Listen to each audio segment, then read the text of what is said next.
어느 날 당신한테 이런 메일이 날라왔습니다. 발신자는 humanresources@ysocialious.com 이라고 하는 발신자가, 그러니까 Ysocialious라고 하는 회사의 인재 개발 팀이죠. 거기서 메일이 날아왔는데 내용이 이렇습니다. Heads up clown. Tomorrow means there's one last shift step left in the interview process 하고 이런 그 알기 어려운 이런 암호 같은 문자가 날아왔어요. 자, 이걸 이제 번역을 하자면 이렇습니다. 정신 차려 이 얼간아. 내일은 면접의 마지막 단계를 후딱 해치워야 한다고 이런 내용인데 여기에 그 shifty라고 하는 그 이해하기 어려운 단어와 또 이 의미 없는 이런 암호 같은 게 날라오게 된 거죠. 자, 여러분들 이런 메일을 갖다가 받았으면은 이게 도대체 무슨 내용일까 하고 궁금하지 않겠어요? 그래가지고 사람들이 이게 뭔가 이 암호 해독을 하려고 이제 서로 뭐 이렇게 얘기도 하고 친구들끼리 이렇게 얘기를 합니다. 이게 2007년 12월 3일 날 오후 2시에 날라온 메일입니다. 자, 사람들이 이걸 갖다가 아까 이 앞에서 보셨던 여기에서 shift라고 하는 것을 우리가 이제 이 컴퓨터의 자판에 보면은 요거를 한 칸씩 옆으로 이렇게 이렇게 치다 보면은 이게 무슨 단어가 되냐면은 step right up이라고 하는 단어를 이제 발견을 하게 됩니다. 그래서 사람들이 이 Ysocialious step right up이라고 하는 이 사이트를 발견을 하는데 이 사이트에 들어가 보니까 이런 이제 배가 이렇게 튀어나온 그런 이 원숭이가 있는데요. 지금 여기 사진이 잘 안 보이실 텐데 여기에 보면은 타이머가 있습니다. 그래서 이 타이머가 계속 쪽쪽쪽쪽 내려가는데 그것이 어디에 이제 가게 그치냐면은 그 다음 날 12월 4일 낮 12시가 되면은 이 타이머가 이제 제로로 가는 이 타이머가 계속 작동이 되고 있습니다. 자, 그래서 12월 4일 12시가 딱 되니까 이 동물 카니발 게임들이 나타납니다. 그리고 이 게임은 무슨 게임이냐면은 어떤 물건을 숨겨놨는데 그 물건이 숨겨져 있는 그 주소를 얘기하는 그러니까 주소들이 여기에 이렇게 나오게 된 거죠. 자, 그래서 여기에 이제 이러한 이 주소가 이 앞에 보셨던 이렇게 이제 이 21개의 이 주소가 있고요. 여기에 또 이런 메시지가 갑니다. Step right up folks to the main event 이렇게 제목으로 가고요. 여기에는 내가 굉장히 이 스페셜한 뭔가를 갖다가 이 이치 로케이션마다 놔뒀다는 거죠. 어떤 물건을 갖다가 놔뒀는데 그 로빈 뱅크스라고 하는 이름으로 이 물건을 내가 이 주소에다가 맡겨놨다는 겁니다. 그러니까 그 물건을 찾아오는데 로케이션마다 한 사람만 먼저 도착하는 사람 한 사람만 그 물건을 찾을 수 있다는 거죠. 그래서 먼저 도착하는 사람이 먼저 그 물건을 받게 되는데 절대 그 장소로 전화를 해서는 안 된다 하는 겁니다. 그리고 이제 시간이 됐으니까 가라 해가지고 이 21개, 22개 이 주소를 발견한 사람들이 이 주소가 어디의 주소냐면은 미국 전역에 있는 베이커리 샵의 주소가 있는 거예요. 각 도시마다. 그래가지고 이제 그 도시에 가가지고 이제 맡겨놓은 물건 찾으러 왔다. 이름이 뭐냐? 로빈 뱅크스다. 이제 이렇게 얘기를 하면은 그 물건을 그 빵집에서 내주는 겁니다. 그래서 이제 그 빵집에서 내주는 물건은 이 케이크예요. 근데 이 케이크 위에 call me now, 전화해라 하고 여기에 전화번호가 이렇게 기재가 되어 있습니다. 그럼 이제 그 전화를 갖다가 전화를 하게 되면은 소리가 울리는데 이 케이크 안에서 소리가 울려요. 그래서 이걸 갖다가 이 케이크를 파헤쳐 보면은 이러한 그 비닐에 쌓여 있는 증거품 본안 행랑을 발견을 하게 되는데 여기에는 이런 이제 휴대폰하고 그 다음에 이 충전기하고 그 다음에 카드가 여기에 놓여져 있습니다. 그 다음에는 이런 메시지가 있어요. 이 메시지는 이겁니다. 너 정말 케이크를 갖다가 진짜 찾았구나 하는 거죠. 자, 여기에 이제 여기에 보면 이제 전화번호가 있는데 그 전화번호로 지금 이 전화로 전화를 해보라는 거죠. 그러니까 이 전화만 써야 된다는 거예요. 다른 전화를 쓰면은 안 된다는 거예요. 그 다음에 이 번호는 절대로 다른 사람들한테는 이 번호를 주지 말아라. 그래서 이 전화를 갖다가 하게 되면은 이 전화가 어디로 연결이 되냐면은 이 오디오 메시지로 연결이 됩니다. 그래서 이 오디오 메시지에서 뭐라고 그러냐면은 고맙다 전화해줘서 나는 네가 누군지를 알고 있다 하는 이제 이 오디오 이 파일이 들리고요. 그 다음에 이 사람한테 이 human resources @ycorious.com 여기로부터 또 메일을 받습니다.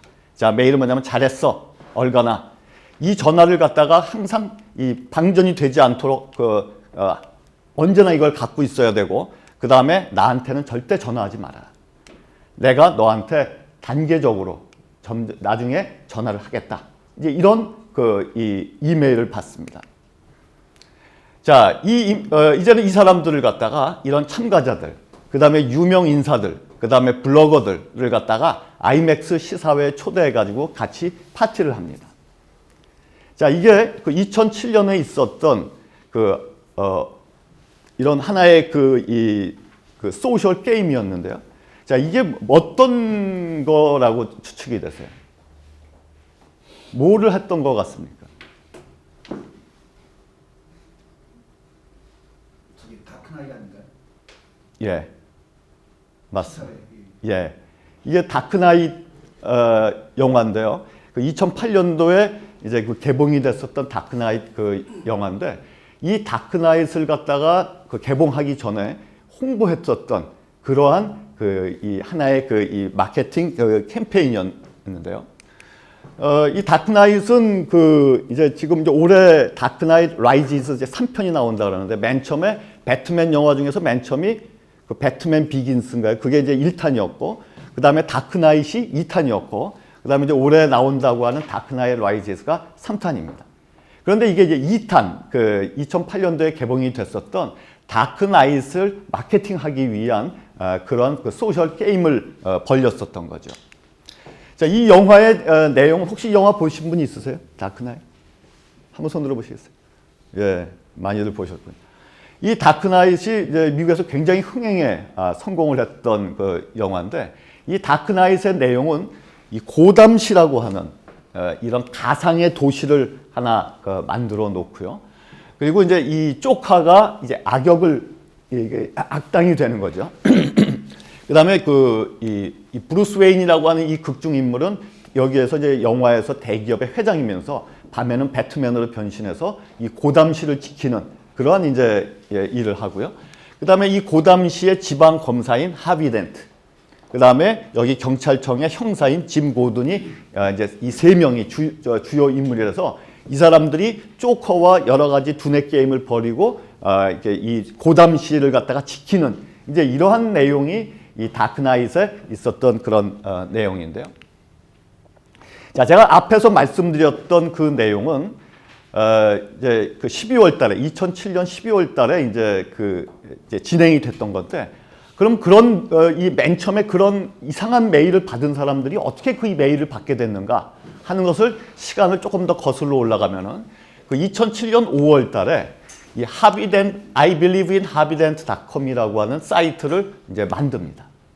그리고 동시에 I believe in harvydent2라고 하는 이 사이트도 만들어 가지고 이제 여기 이렇게 보시면은 여기에 뭐 이렇게 막 색깔도 칠해 놓고 좀 이렇게 이 패러디한 이제 그러한 이 사이트를 만들어 놨어요. 그리고 이제 이 다크나이트 이 마케팅 팀들이 캘리포니아주 한 서점에다가 이러한 이 조커 카드를 갖다가 막 낙서가 되어 있는 I believe in harvydent2 하하하 뭐 이렇게 써 있는 이런 조커 카드를 갖다가 막 살포를 하기 시작합니다. 그 다음에 사람들한테도 소포도 보내고요. 이러면서 이 온라인상에서 아니 이게 도대체 뭐야 하는 호기심을 불러일으키는 이제 작업들을 하게 되는 거죠. 그래서 사람들이 I believe in harvydent2라고 하는 이 이제 사이트를 갖다가 발견을 해서 이 사이트를 이제 찾아서 가보면은 이런 사이트가 나타납니다. 그래가지고 여기에 이제 이런 이 조카의 그러니까 약간 뿌연 그런 사진들이 여기에 나오고요. 그 다음에 여기에는 신청을 할 수 있도록 이름하고 이메일을 적는 그걸 해놨는데 이거는 뭘 신청하냐면은 조카의 동업자라고 그럴까요? 그러니까 이 조카가 그 아까 그 로빈 뱅크스라고 하는 게 이 다크나잇 영화의 그 첫 장면을 보시면 한 6분 정도가 뭐냐면은 은행을 터는 장면이 이제 쫙 나타납니다. 그래가지고 그 로빈 뱅크스라는 게 그 이름이 이제 로빈 뱅크스라고 한 게 러빙 뱅크스, 그러니까 은행 털이라고 하는 이제 그러한 그 뜻인데 그걸 이제 그 이름을 이제 그렇게 붙인 건데 여기에서 그 조카가 자기의 추종자들을 모집하는 겁니다. 할 사람들은 여기다 이름하고 이메일을 남겨라라고 하는 거죠. 그래서 이제 여기에 신청을 이제 한 사람이 할 때마다 여기에 이제 픽셀들이 하나씩 벗겨지면서 이제 이 조카의 얼굴이 이제 나타나게 되는데요. 그래서 이제 여기에 이 신청을 한 사람들이 이제 이런 이제 또 그 이메일을 받는 거죠. 그러니까 너는 내가 항상 말했듯이 너희들은 사람이 진정으로 이 얼굴 껍질을 벗기기 전에는 그 사람의 진짜 사람이 어떤 사람인지를 모른다라고 하는 거죠. 그래서 나를 한번 도와서 나랑 같이 한번 여기에 한번 공모를 하자. 그래가지고 이제 신청자들이 수천 명의 신청자들이 모이게 되는 겁니다. 그래서 이제 그 픽셀이 다 벗겨지고 났을 때는 이 히스레저라고 하는 사람이 이 조카의 역할을 했는데 아시는 분이 있으실지 모르겠지만 이 사람이 이 영화에 너무 몰입을 해서 배우로서 너무 몰입을 하다 보니까 이제 약물을 계속 잠잘 때 약물을 많이 먹었던 모양이에요. 그래서 약물 과다로 이 사람이 젊은 나이에 죽게 됐는데 어쨌든 이 조카의 이 히스레저라고 하는 이 배우가 이런 조카의 이제 이 역을 맡게 된 거죠. 그리고는 이제 5월 21일 날 이 하비덴트 I believe in havident2.com 이것이 이제 이런 식으로 막 하고 see you in December 하고 이제 이 사이트가 폐쇄가 돼버리는 거예요. 그리고 아까 보셨던 첫 장면에 보셨던 어느 날 12월 3일 날 그런 이메일을 갖다가 그 신청했던 사람들한테 날아오게 되는 것이죠. 자, 이것이 이제 2007년, 2008년. 지금 이제 여기서 제가 말씀드렸던 것은 이 사람들이 한 1년 반 정도에 걸쳐서 했었던 이런 소셜 마케팅의 단편입니다. 이 마케팅을 하기 위해서 이렇게 수많은 사이트들을 갖다가 만들어 가지고 이 사이트들에서 서로 단서를 주고받고 그 다음에 정보를 갖다가 공유하고 그 전체 이 사람들과 그 다음에 이 다크나잇 이 담당자들이 서로 하나의 그 게임을 벌였던 그러한 그 사례였죠. 그래서 이제 이걸 했던 이 매체들은 이렇습니다. 그러니까 벽화, 이런 이 담장에 벽화 같은데 낙서처럼 그림도 그리고요.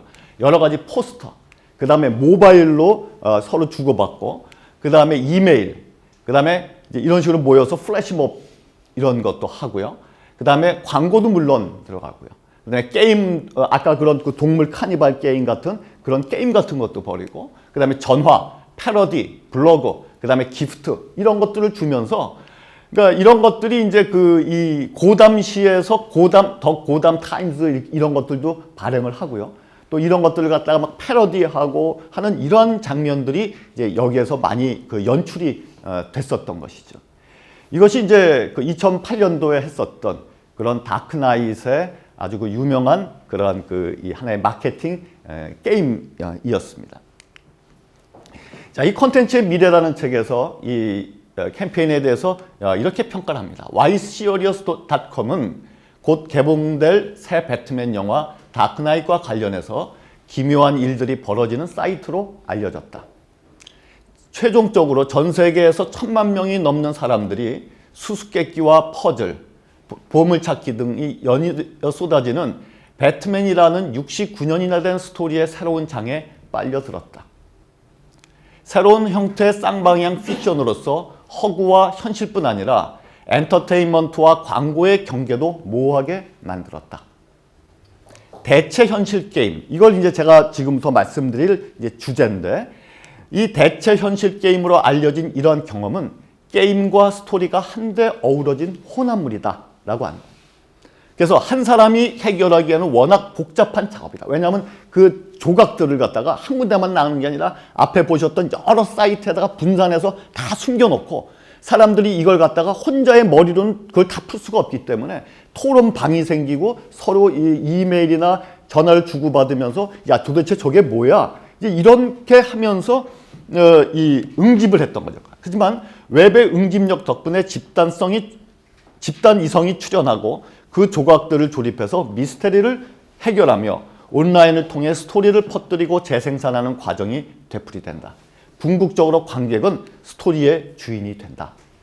자, 지금까지의 마케팅이라고 하는 것은 그 회사의 기업에서 소비자들한테 일방향적으로 이렇게 쏴주고 우리께 좋습니다. 우리의 브랜드 이미지는 이렇습니다. 하고 그런 브랜드 이미지를 만들기 위해서 했던 것이 지금까지의 광고라든지 마케팅의 그러한 이 방법이었다라고 한다면은 이제는 그것이 아니라 고객을 참여시키고 그 다음에 고객들의 집단 이성을 활용하고 이렇게 해서 서로 쌍방향적으로 같이 게임을 벌리는 방식으로 이제는 이게 점점 이 방법들이 달라지고 있다라고 하는 것이죠. 작년에 이 다크나이트 라이지스의 이제 그게 시작이 됐습니다. 아까 그 다크나이트 그때만 하더라도 트위터라든지 이런 것들이 활성화가 안 됐었던 때였는데 이제는 이런 요번에 나오는 다크나이트 라이지스는 이제 이러한 이 트위터를 갖다가 통해서 이제 이렇게 이걸 갖다 홍보를 시작하고 그래서 어느 날 갑자기 사람들한테 이런 알 수 없는 이런 소포를 갖다가 티셔츠라든지 뭐 베이지 스트라이트 맵이라고 하는 그래서 이 5개의 스트라이크 존을 갖다 표시하는 뭐 이러한 것들을 알 수 없는 알쏭달쏭한 이런 것들을 소포로 보내고 이메일을 통해서 또 그러한 뭔가 저게 도대체 뭐야 하는 그런 것들을 이제 이런 바이럴 마케팅을 시작했었다라고 하는 기사가 났었던 것이죠. 오늘 몇 년 전에 한 몇 년 됐지만은 선영아 사랑이라고 기억나세요? 사람들이 선영아 사랑이 하니까 저게 도대체 뭔가? 그래서 굉장히 이 호기심을 불러일으켰던 그게 이제 마이클럽닷컴이라고 하는 여성 포털 사이트의 홍보 방법이었죠. 그러니까 이런 그런 식으로 이렇게 사람들로 하여금 호기심을 갖게 만들고 그럼 저게 도대체 뭐야? 뭔가 토론을 하게 만들고 이렇게 이제 이런 식으로 게임을 벌리는 방식들 이런 것들을 이제 뭐라 하냐면 alternate reality 게임이라고 얘기를 하는 겁니다. alternate이라고 하는 것은 이제 대체하는데 우리가 이제 이 PC도 보면 Alt 키가 있잖아요. Alt 키를 어느 때 많이 쓰세요? 뭐 할 때 쓰세요? 뭐 Alt 누르고 뭐 누르고 하면은 뭐 다른 기능 이런 쪽으로 이렇게 옮겨가지 않습니까? 여기 이제 우리가 PC에서 쓰는 Alt 키라는 게 alternate 키인데 이 개념이 그런 개념입니다. 그러니까 reality 우리가 있는 것은 이 현실 세계고 그거 말고 alternate reality가 있다는 거죠. 그래서 그것을 ARG, alternate reality game에서 이제 우리 말로는 대체 현실 게임이라고 번역을 하는데 이거는 현실 세계와 우리가 살고 있는 진짜 이 현실 세계와 그 다음에 게임의 경계를 정교한 방법으로 모호하게 만들어버려요. 그래서 사람들이 우리가 살고 있는 현실이 진짜 현실인지 아니면은 우리가 모르는 이런 어떤 대체 현실이나 가상 현실이 진짜 현실인지 어떤 때는 헷갈리게 되는 겁니다. 그래서 이제 그런 식으로 이제 만든 하나의 소셜 게임이고요. 그래서 플레이어들이 웹사이트라든지 이메일, 전화나 휴대폰, 게임 속의 캐릭터 등과의 대화 이런 등의 방법으로 같이 퍼즐을 풀고 암호를 해독하고 문제를 해결해 나가는 그런 방식으로 이제 이 게임을 디자인하고 이제 이걸 이런 이 트랜스미디어 한 미디어에서만 하는 게 아니라 활용할 수 있는 여러 가지 미디어들을 넘나들면서 그렇게 하면서 사람들과 함께 이 게임을 만들고 게임을 풀어나가는 그러한 방식이 바로 이런 alternate reality 게임이라고 하는 이런 개념이다라고 하는 것이죠. 근데 이 ARG가 그렇게 역사가 오래되지 않았습니다. 한 10년 정도, 미국에서 또 한 10년 정도밖에 되지 않았는데요. 이 ARG의 시초를 이 비스트라고 하는 이 ARG로 이제 보통 얘기를 하는데 이 비스트는 뭐냐면 영화 AI 스필버그 감독이 만들었던 그 영화 AI 그걸 갖다가 홍보하기 위한 그러한 그 소셜 게임이었던 거죠. 그래서 이제 한 10년 전서부터 이 비스트가 성공을 하면서 이제 이걸 갖다가 벤치마킹하는 많은 사례들이 이제 만들어지게 되는데요. 이제 그거를 이제 제가 쭉 한번 좀 말씀을 드리려고 합니다. 2001년에 그 비스트, 마제스틱, 그 다음에 푸시 네바다, I Love Bees, 그 다음에 The Art of the Heist, The Lost Experience, 이어제로 아까 이제 맨 처음에 보셨던 그 다크 나이트의 Why So Serious, 이러한 것들이 이렇게 그 ARG가 이제 이어지게 되는데, 먼저 그 비스트라고 하는 이 ARG에 대해서 간략하게 소개를 좀 하겠습니다. 이 비스트는 그 영화 AI를 이제 홍보하기 위한 거였는데, 여러분들 AI 혹시 보셨어요? 이 AI가 이제 이게 뭐냐면은 Artificial Intelligence죠. 그러니까 인공지능입니다. 근데 이제 여기에 이 등장하는 6살짜리 그 소년이 있는데, 이 소년은 인간이 아니라 공장에서 만들어진 그러니까 인공지능을 가진 그 로봇인 거죠. 근데 이제 이때의 무대는 지금부터 100몇십 년 후입니다. 그렇기 때문에 아주 정교하게 인간과 거의 비슷하게 만들어진 이 아이가 어느 집에 이제 입양이 되면서 이제 그 자기 또래 이제 그 소년이 또 한 명 그 아들이 그 집에 있잖아요. 근데 이제 좀 이렇게 문제가 아무래도 생기다 보니까 이제 그 엄마가 얘를 갖다 버리죠. 그래서 이제 얘가 이제 그 자기 엄마의 그 사랑을 찾아서 인간이 되고 싶어서 그런 그 사랑을 찾아간다 하는 이제 그러한 스토리가 이 AI의 이 스토리였는데요. 이 AI를 이제 이 개봉하기 전에 이제 이러한 이제 단서를 줍니다. 잘 안 보이시죠? 이게 뭐냐면은 이제 영화 트레일러, 그러니까 예고편 트레일러가 이렇게 쭉 하다 보면은 마지막에 무슨 뭐 감독 누구, 무슨 뭐 촬영 누구, 뭐 이런 거 이렇게 쭉 나오는 거 있잖아요. 사람 이름들이 쭉 나오는데 여기에 이상한 이게 하나 들어가요. 이게 뭐냐면은 여기에 지금 보시면은 Sentient Machine Therapist 해가지고 제닌 살라 이러한 그 이름이 뜹니다. 사람들이 뭐 카메라 감독, 음향 효과 이런 건 잘 아는데 Sentient Machine Therapist 저게 뭔가? 저게 무슨 새로운 직업인가? 하고 궁금해하는 거죠. 자, 이것은 이제 그대로 번역을 하자면 Sentient는 뭐냐면 뭔가 좀 뭐라고 보여야 합니까? 이게 어떤 감각? 예. 머신은 기계죠. 기계고 이제 Therapist는 치료사입니다. 그러니까 감각 기계, 이 AI처럼, 아까 이 AI에 등장하는 그런 이제 아이처럼 그런 것이 이제 sentient 머신이죠. 그걸 세라피스트니까 그걸 고치는 의사, 뭐 이런 정도 이제 치료사, 그러니까 무슨 문제가 생겼을 때 부품을 뭐 간다든지 인공지능을 다시 뭐 세팅을 한다든지 뭐 이런 것이 이제 이 sentient 머신 세라피스트인데 그 사람의 이름 해가지고 이 셀라라고 하는 사람이 여기에 자막으로 뜨는 겁니다. 그래가지고 구글에 가가지고 검색을 해보는 거죠. 그랬더니 이 살라라고 하는 사람이 이제 이때 무대는 뭐냐면 2142년입니다. 그러니까 지금으로부터 몇 년 후입니까? 2142년. 120년, 130년 후인가요? 이 살라가 근무하는 이 방갈로 월드 유니버시티라고 하는 이 대학의 홈페이지로 이게 이제 이게 연결이 되고, 그래서 이 홈페이지에서 이 대학 웹사이트에서 이 셀라의 전화번호나 또는 웹사이트 이런 것들을 갖다가 그 정보를 얻을 수가 있는 거죠. 그래서 이 사람의 이 셀라의 이제 홈페이지에 이렇게 들어가게 되면은 여기에서 이제 이 셀라가 이런 얘기를 합니다. 내 친구의 남편이 살해됐다. 에반 첸이라고 하는 이 사람인데 이 사람이 살인됐다는 거죠. 근데 누가 죽였는지 그거의 단서는 여러 곳에다가 그렇게 해서 분산해가지고 지금 숨겨져 있다. 그래서 나를 좀 도와줄 수 있겠느냐 하는 그런 내용을 갖다가 사람들이 듣게 됩니다. 자, 그럼 이제 사람들이 그 내용을 보고 이 에반 첸의 살인 사건 이거에 사람들이 같이 이제 뭡니까 셜록 홈즈가 된 기분으로 여기에 이제 참여를 하는 거죠. 그래서 검색을 하고 그 다음에 퍼즐이나 단서를 찾고, 그래서 웹사이트를 해킹도 하고 전화도 주고받고 이메일, 온라인 토론방 이런 데서 사람들이 서로 이거에 대해서 내가 얻은 단서도 보여주고 다른 사람이 얻은 퍼즐 조각도 보여주고 이렇게 되면서 이 전체 사건을 갖다가 추리해 나가고 풀어 나가는 이제 이러한 방식을 이제 하게 된 것이죠.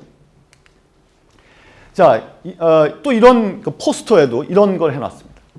요게 지금 보시면은 이 썸머 2001 해가지고 이게 이제 그 AI의 포스터인데 요게 좀 요런 거 보이세요? 이렇게 요런 것들. 요런 게 뭐냐면 숫자가 여기에 적혀 있는 겁니다. 그래서 숫자를 숨겨놨어요, 포스터에다가. 그래서 숫자를 갖다가 조합을 하면은 뭐가 되냐면은 이 전화번호가 나옵니다. 그래서 이 전화를 갖다가 이 전화번호로 전화를 해보면은 거기에 녹음이 돼 있는 오디오 파일이 들려지게 되는 거죠. 그러면서 이제 이러한 이 얘기를 합니다. 그러니까 지금 이건 2142년이니까요. 2142년이니까 옛날에 숲이 있었다는 거죠. 거기에는 라이프, 생명과 사랑과 섹스와 폭력이 충만했던 그런 숲이 있었다. 그러니까 지금 우리가 살고 있는 지금 현 시점을 얘기하는 거겠죠. 이제 그러면서 이제 이런 이 메시지들이 근데 이제 그런 것들이 이 숲은 굉장히 이제 크고 한데 왜냐면 그래스, 풀이나 나무나 데이터뱅크나 그다음에 이 AI 영화 장면의 뒷장면에 보면은 이 아파트들이나 뉴욕의 그 자유의 여신상 같은 게 막 물에 잠긴 이런 장면들이 나오는데 이제 이런 것들이 그런 걸 얘기를 하는 거죠. 근데 그러니까 옛날에는 아파트나 건물 이런 게 있었던 게 다 물이 차고 그러면서 옛날에 그런 일이 있었어라고 하는 그런 이 스토리가 나오게 되는 겁니다. 그래서 나도 한때 길을 잃었었지. 옛날에. 그렇지만 나는 이런 길 잃은 사람들을 갖다가 나는 도와주려고 노력하고 있어. 만약에 네가 지금 뭔가를 잃어버렸다라고, 그러니까 내가 지금 뭔가 잃어버렸다 이런 느낌이 든다면은 나한테 이메일 보내. 이러면서 이 사람들을 갖다가 이러한 이 탐정 게임에 같이 끌어들이는 이제 이러한 방식이 이 비스트가 했던 방식이었던 겁니다. 자, 이것이 이제 ARG라고 하는 개념의 이제 시초가 됐었던 이 비스트라고 하는 게임이었는데, 이 ARG의 구조는 이렇습니다. 왜냐하면은 플레이어들이 있죠. 이 플레이어들은 이제 일반 사람들이죠. 일반 사람들인데 한두 명이 아니라 그런 어떤 집단 이성이라고 하는 이제 그러한 걸 활용하는 거기 때문에 이런 플레이어들이 있고, 그 다음에 이 플레이어들이 트레일 히드라고 하는 것은 이제 이러한 이렇게 간판 같은 거, 이런 것들, 그러니까 낌새를 알아차릴 수 있는 거. 아까 우리가 얘기했던 선영아 사랑해. 그런 것들이 트레일 히드가 되는 거죠. 저게 도대체 뭐야? 이렇게 끌어들이는 그러한 이 요소가 ARG에 필요한 겁니다. 그 다음에는 이걸 가가지고 검색도 해보고 서로 사람들하고 정보를 물어봐가지고 그 다음에는 어디로 빠지게 되냐면은 이 레빗홀, 토끼굴로 빠지게 됩니다. 이 레빗홀이라는 건 이상한 나라의 앨리스 동화 있잖아요. 거기에 보면은 이 앨리스가 그 토끼를 쫓아가다가 이 토끼굴, 레빗홀을 발견을 하죠. 근데 거기에 이게 이제 앨리스가 빠져 들어가는 순간에 그 밑에 세계가 원더랜드입니다. 그게 이제 이상한 나라죠. 그래서 이 앨리스가 거기에서 막 이렇게 모험을 즐기고 여행을 하고 이런 것들이 그 이상한 나라의 앨리스인데, 그래서 갑자기 훅 빠져 들어가는 거, 그리고는 다른 그 세상으로 들어가게 되는 것, 이런 것들을 우리가 이제 레빗홀 이렇게 이제 얘기를 하는데, 이 ARG에는 이 레빗홀이라고 하는 이 장치가 필요하다는 거죠. 그러니까 여러 곳에다가 단서를 갖다가 사람들이 아까 그 비스트에서 포스터라든지 또는 트레일러의 자막이라든지 이런 것들을 통해서 이 사람들한테 뭔가 궁금증이나 호기심을 유발시키고, 그러면 저게 도대체 뭐야 해가지고 아까 그 대학에 셀라가 근무하고 있는 대학의 홈페이지를 발견하는 순간 이제 이 사람들이 이 레빗홀에 훅 빠져버리게 되는 거죠. 그리고는 이제 이 레빗홀 안에 이제 이 안에 들어가게 되면은 이런 퍼핏 마스터라고 하는 이런 사람들이 존재합니다. 이 퍼핏 마스터는 뭐냐면은 이 ARG를 설계를 하면서 숨어 있는 인물들이 있죠. 그러니까 예를 들어서 아까 그 셀라, 그다음에 에반 첸 이런 사람들은 이제 그런 사람들은 캐릭터라고 얘기를 하고요. 그다음에 그 뒤에서 실제 그걸 그 역할을 하는 셀러의 역할을 하는 사람이 있을 거 아닙니까? 뭐 이메일 보내면 이메일 답변도 해주고 또 홈페이지도 이거 또 계속 업데이트도 시키고 이런 걸 하는 사람들이 퍼핏 마스터인데 이 퍼핏이라고 하는 거는 어떤 의미냐면은 이렇게 그 꼭두가시 이렇게 뭐죠? 이거 인형을 이렇게 조종하는 이런 사람들을 그 퍼핏이라고 얘기를 한다는데 이 이름이 붙게 된 이유가 뭐냐면 이 AI 영화에 보면은 이 피노키오 이제 그 비유가 나옵니다. 그러니까 피노키오가 인간이 되고 싶어 했던 것처럼 그 아까 6살 소년이 나도 인간처럼 되고 엄마의 사랑을 받고 싶다. 그래서 그 피노키오 이야기가 그 AI 영화에 많이 등장하는데 그것 때문에 이제 이러한 사람들을 퍼핏 마스터라고 이제 이름을 붙이게 된 거죠. 그래서 이 퍼핏 마스터는 전면에 드러나는 게 아니라 커튼 뒤에 숨어가지고 그런 모든 각본을 조종을 하고 하는 사람들이고 이 에반체이나 셀라 같은 것들은 이제 캐릭터가 되는 거예요. 그래서 이 레비톨에 빠져서 이 플레이어들이 이렇게 서로 퍼즐을 맞추고 요새 그 런닝맨 뭐 이렇게 하듯이 그렇게 해가지고 결국은 이제 보물을 찾아 나가는 이제 이런 식으로 ARG가 구성이 되게 되는 겁니다. 근데 이게 뭔지 아세요? 5개 광고판인데요. 이게 뭐냐면은 구글의 신입사원 모집 사이트입니다. 그러니까 이거를 갖다가 해독을 하면은 이 사이트 이름을 알 수 있어가지고 가가지고 저기 입사 원서를 갖다가 지원할 수가 있는 거죠. 그러니까 이런 것들이 이제 그 트레일 히드죠. 그러니까 이렇게 사람들한테 저게 뭐야? 그럼 궁금증하고 그 입소문이 나고 뭐 이런 그 효과를 노리는 그러한 것들이죠. 그래서 이 ARG는 이렇습니다. 스토리가 있는 거죠. 먼저 이 ARG를 하기 위해서는 스토리의 그 구성이 탄탄해야 되는 거죠. 그래서 이 스토리를 만들어 놓고 훅 사람들을 갖다가 확 끌어당기고 그 다음에 이멀전, 몰입하게 만들고 그 다음에 행동하게 만드는 이러한 이 순환 구조 이것이 ARG의 핵심인 겁니다. 이 컨텐츠의 미래라고 하는 책의 원제가 The Art of Immersion이에요. 그러니까 이멀전이라고 하는 것은 몰입. 이제는 사람들을 몰입하게 만들어야지 옛날 광고나 무슨 일방향적인 드라마나 이런 것처럼 시청하게 만들어서는 안 된다.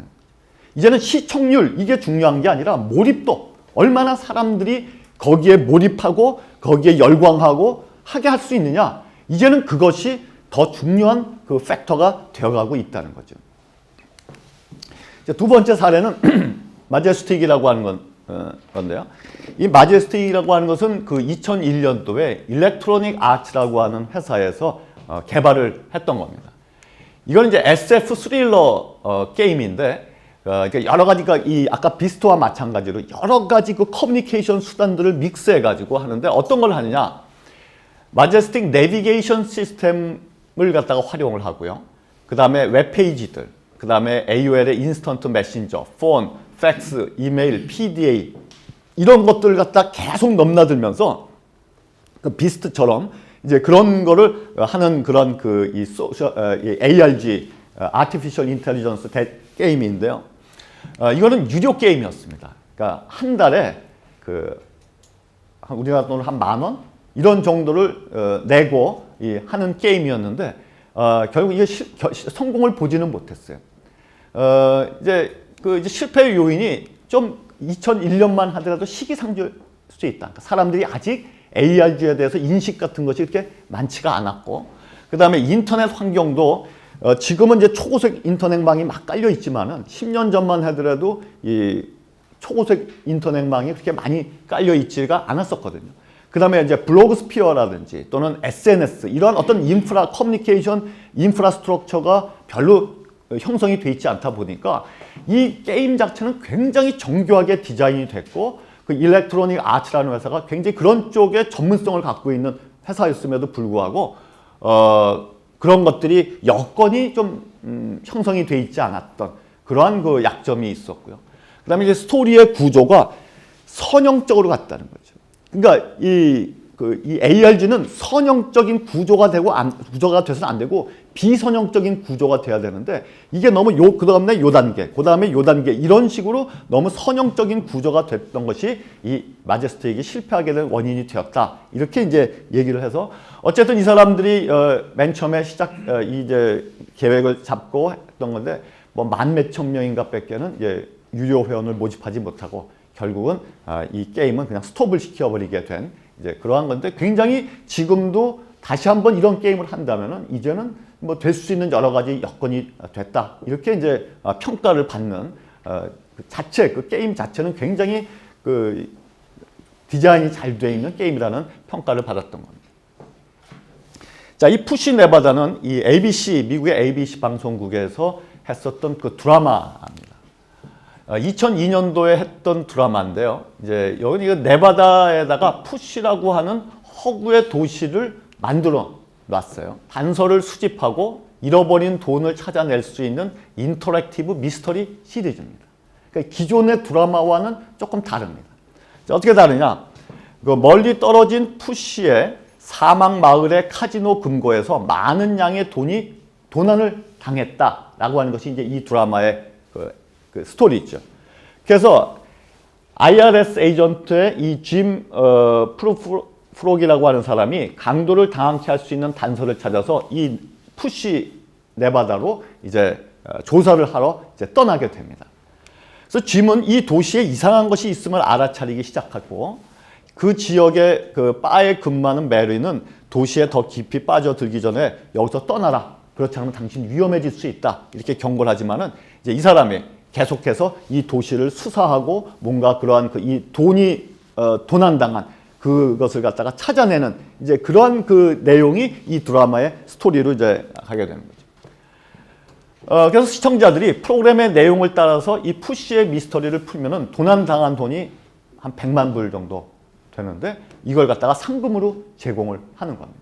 그래서 TV의 여러 그 에피소드들, 이 드라마, 이 시리즈, 이 에피소드들을 갖다가 쭉 하고 그 다음에 인터넷에다가 곳곳에다가 이런 해킹 툴이라든지 카드라든지 또는 오디오, 비디오 이런 그 파일 같은 것들을 갖다 숨겨놔서 시청자들이 이런 그 인터넷과 또 리얼월드, 실제적인 이런 것들과 막 뒤져가면서 잃어버린 돈의 그 행방을 찾는, 누가 이걸 훔쳐가고 이 돈이 어디에 있느냐. 그래서 그거를 갖다가 풀면은 100만 불의 상금을 주는 그러한 어떻게 보면 드라마로 끝나지 않고 고객 사람들과 인터랙션을 한 거죠. 그래서 매주 오프닝 자막이 나오는 동안에 미스터리를 풀 수 있는 단서를 제공을 하고요. 각 에피소드의 제목에서도 단서를 갖다가 발견할 수 있도록 그러한 장치들을 해놓은 겁니다. 프로그램의 배경이 되는 도시의 웹사이트를 통해서도 또한 단서를 제공해서 뭐 예를 들면 첫 번째 에피소드의 방번호가 잃어버린 돈의 액수라든지 몇 주 전에 런닝맨 그 지지난주인가요? 런닝맨 보셨어요? 그 무슨 뭐죠? 이렇게 유람선 거기서 그 하는 거 보셨어요? 거기 보니까 무슨 책에다가 숫자를 갖다가 딱 해놨는데 숫자의 페이지를 의미하다. 그래서 거기 이제 스파이를 찾는 단서인데 뭐 몇 페이지를 딱 하니까 지, 그다음에 몇 페이지를 딱 하니까 석, 그다음에 또 몇 페이지를 딱 하니까 진. 해서 아 지석진이 스파이구나. 이제 그렇게 이제 그런 그 이 암호 같은 이 난수표 같은 그걸 보고 그 김종국이 그걸 찾아내더라고요. 그래서 지석진이 그걸 갖다가 잡아가지고 이제 그렇게 하는 이제 그런데 뭐 그런 것들이죠. 그래서 이게 이제 8번째 에피소드가 끝나고 단서가 제공됐을 때 이제 전화번호를 단서로 제공했는데 20분간 500명 이상이 24시간 후에는 10,000명의 다른 사람이 정확한 번호로 전화도 하고요.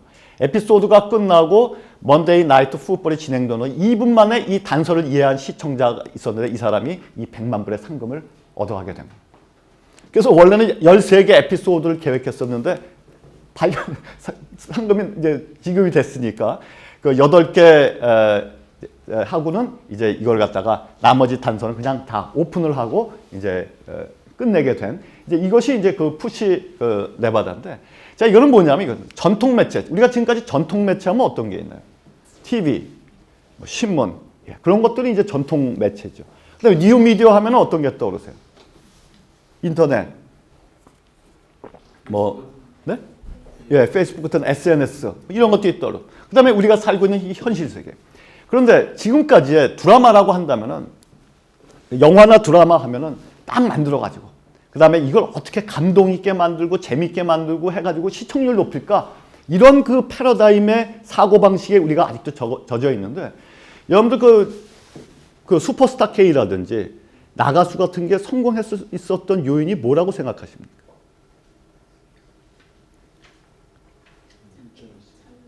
참여. 예, 좋아요. 또요. 예? 서바이벌. 예. 맨 처음에 이 슈퍼스타 K를 만든 게 엠넷이죠? 아닌가요? 엠넷 맞죠? 이 엠넷에서 고민을 했단 말이에요. 우리가 이 프로그램을 만들어야 되겠는데 어떻게 프로그램을 만들까? 보통 이런 뮤직 쇼 하게 되면 어떤 가수 이번에 섭외할까? 이 무대를 어떤 컨셉으로 꾸며가지고 이 진행을 어떤 식으로 해서 다른 프로그램에서 차별화할까? 그게 대부분의 제작자들이 갖고 있는 이 시야라는 거죠. 그거는 어떻게 보면 이제는 고정관념이 될 수 있고 근시안적인 생각이 될 수 있다는 겁니다. 자, 이거 스튜디오를 경계를 깨버리자. 그래서 사람들을 끌어모아가지고 그 사람들의 스토리를 들려주고 그런 이 장면을 갖다가 연출을 해보자. 이것이 수수께나 또는 그 위탄 같은 것이 성공할 수 있었던 비결이 됐던 거고요.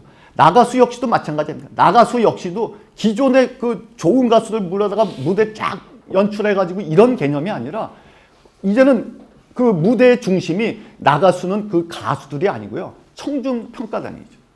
고객한테 칼자루를 쥐어주는 거. 그래서 영화도 왜 스크린에서만 영화가 일어나느냐. 아까 그 다크나잇 같은 것이 로빈 뱅크스 게임 같은 게 그런 거죠. 영화가 실제 이 리얼 월드에서도 그 사람들이 영화의 주인공이 될 수 있고 이렇게 되는 거지 왜 스크린에서만 영화가 갇혀 있어야 되느냐. 이것이 기본적인 그 발상의 전환이 될 수 있다는 거죠. 그러니까 이제는 그러한 우리가 인식, 고정관념들을 깨려는 노력이 필요하다는 거예요. 그 다음에 이제 2004년도에 했던 I Love Biz라고 하는 이제 ARG인데 이 I Love Biz는 그 헤일로라고 게임 혹시 아세요? 저는 게임을 잘 몰라가지고 이제 요번에 이걸 보면서 하는데 이 헤일로가 이 엑스박스가 그 마이크로소프트에서 하는 그 게임 업체인데 그러니까 소니의 플레이스테이션 그다음에 닌텐도 그다음에 이 엑스박스 이게 이제 세계적으로 그러한 이 콘솔 이런 쪽에 이제 유명한 게임이라는데 헤일로가 이제 헤일로 2 이게 나오면서 이제 했었던 이거 ARG입니다.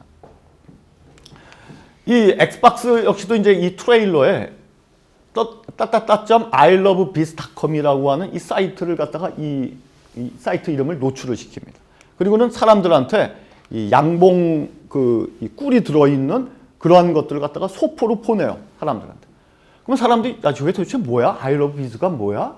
이래가지고 ilovebiz.com을 딱 쳐보면은 이러한 이 사이트인데 이거는 마가렛이라고 하는 가상의 양봉업자가 만든 홈페이지입니다. 근데 아주 홈페이지를 잘 만들어 놓은 거예요. 실제처럼. 근데 딱 가서 보니까 그 사람들이 아니 이게 헤일로하고 이게 무슨 연관이 있을까? 미래 우주전쟁, 헤일로? 이거와 이 벌꿀 이게 무슨 연관이 있을까? 근데 이 사이트가 해킹을 당합니다. 그래서 이 사이트에 막 벌들이 막 날아다니는 막 이런 장면이 나온다든지 이렇게 되는데요. 그리고는 이제 이런 요게 지금 ilovebiz의 홈페이지인데 여기에 이런 해킹 메시지들이 뜨고요. 여기에 이제 이러한 타이머가 이 작동이 되기 시작합니다. 근데 이 타이머가 어디에도 세팅이 되어 있냐면은 2004년 8월 24일 날 이제 제로로 가는 그런 이 타이머가 이게 계속 짝짝짝짝 하고 가는 거예요. 자, 이 사람들이 이게 도대체 뭔가? 해가지고 이제 또 토론이 일어나고 서로 정보를 주고받고 또 이제 여러 다른 사이트에서 또 단서들을 발견하고 막 이제 이렇게 이제 되는 거죠. 근데 이 I Love Biz 여기에 이 레시피, 그러니까 이 꿀을 가지고 만들 수 있는 여러 가지 이것들의 레시피 페이지에 또 이런 이 이상한 것이 뜨는데 여기 이제 보시면은 여기 숫자가 있는데 이 숫자가 뭐냐면은 위도와 경도입니다. 그러니까 우리가 왜 이거 있잖아요. 지구에서 이거 38선 뭐 이런 위도하고 경도 뭐 이런 거 있잖아요. 그리고 여기에 이제 이 시간이 뜨는데 그러니까 지금 06분 07 6시 7분 PDT. 이 PDT가 뭐냐면은 Pacific Daylight Time이에요. 그러니까 여름에 이 썸머 타임 우리 또 했었잖아요. 그러니까 이런 이 날짜가, 이 시간이, 그러니까 그 태평양 그 시간대에 6시 7분이다라고 하는 이제 의미인 거죠. 근데 이게 전부 다 210개가 쫙 있는데, 이게 6시 7분, 6시 11분, 6시 15분, 19분, 이런 식으로 3분과 4분 간격으로 이 위치, GPS 상의 위치와 시간이 3분에서 4분 간격으로 쭉 배열이 돼 있는 거예요. 이게 도대체 뭔가?